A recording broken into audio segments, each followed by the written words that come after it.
ભાજપનો ગઢ છે. આપણે વિચાર સાથે કામ કરનારા કાર્યકર્તા છીએ. આપણે લક્ષ્ય સાથે કામ કરનારા કાર્યકર્તા છીએ. માત્ર સત્તા માટે નહીં, માત્ર કઈ અંગત સ્વાર્થ માટે નહીં, દેશના માટે જીવીશું, દેશના માટે મરીશું.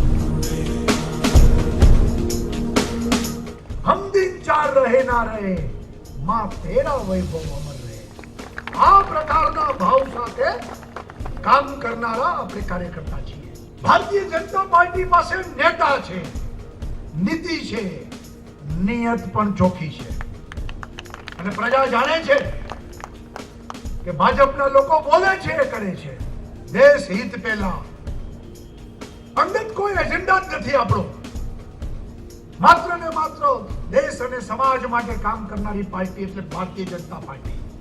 ગરીબોની party, શોષિતોની party, પીડિતોની party Bharatiya Janata party છે.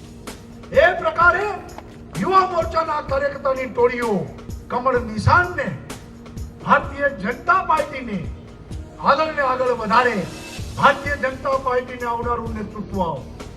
અંતે તો યુવા મોરચામાંથી પાર્ટી જન્મે છે. નવું નેતૃત્વ યુવા મોરચામાંથી બનતું હોય છે.